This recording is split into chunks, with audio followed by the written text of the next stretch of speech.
Dmitry, we're talking at the Peace and Sport International Forum in Sochi. It's the first time that the event has been held outside of Monaco. From a personal point of view, what sort of experience has it been for you? And what do you think that being in Sochi has added to the peace and sport movement? No, it's a very exciting feeling. First of all, we're very proud, and this is very symbolic for my native city of Sochi, that the first inaugural outside of Monaco Peace and Sport International Forum was held here in the very heart of the Olympic and Paralympic infrastructure and the new model city which will serve for the generations to come. It's also very symbolic that this International Peace and Sport Forum is on the border of Asia and Europe, on the border of warm sea and the high mountains. And this is a great illustration of the diversity of the different nations and the power of the sport to unite the different interests and to help them to leverage, to work toward the peaceful environment. After two days of debates and discussions, what do you think the legacy of this forum will be?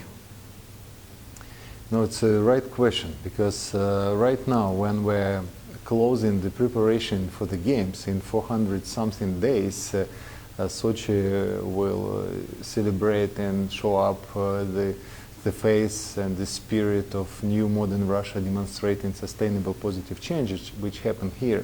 But now we're starting and witnessing the legacy now, and before we were investing and working hard, and now the fact that we're hosting such a well-recognized international event in Sochi, this is a great illustration that we start to gain from the Olympic project, from the sport, and this is the first outcome that the importance of this outcome, it's impossible to underestimate, because for the country, for Russia, for obtaining the confidence and demonstrate the world the ability of the country, such a forum with the very impressive presence and attendance. This is a great opportunity to demonstrate now that Russia is changing a lot, and Russia wants to play the active role in creating the peaceful environment. From the outset, the Sochi 2014 project has incorporated principles of sustainability, inclusivity. In what other ways do the principles of peace through sport that have been discussed here over the last couple of days, how are they being integrated into the Sochi 2014 project and the legacy of that project? No, first of all, you have to recognize the power of the Olympic product, because hosting the game in the country, it's like having the miracle event, the magic event. Then you are using the preparation as the greatest ever catalyst to accelerate all the processes. Who can even dream that Sochi, the former Soviet-style summer resort, ordinary resort, will be converted into the all year round international sport and convention destination for the generations to come. And the fact that the big events are coming to Sochi with the Generation for Peace camp, with the Peace and Sport, with the all internationally recognized big sport events like IOC session or European Olympic Committee Assembly and the meetings of the NOCs here. This is really help to put Sochi on the map, because the biggest event is coming, but it's not the only one. Beside the Olympic Games, we're hosting the Formula One race here, and we're building the track in the Olympic Park. The biggest international exhibitions are coming to the market of Sochi as well.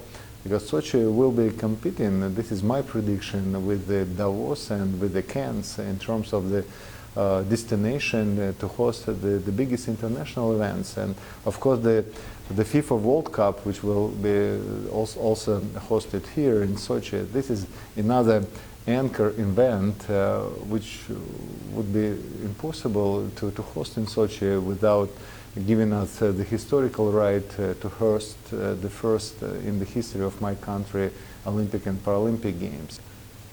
So how does Peace and Sport in Sochi demonstrate Russia's commitment to the principles of peace through sport? For example, what sort of leading political figures in Russia and sports people are out there promoting the cause?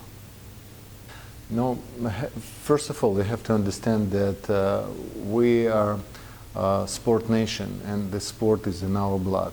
Russia used to be playing the leading role in the sport, and Russia is coming back to the stage with the achievements which are growing in the sport since the Soviet Union was collapsed.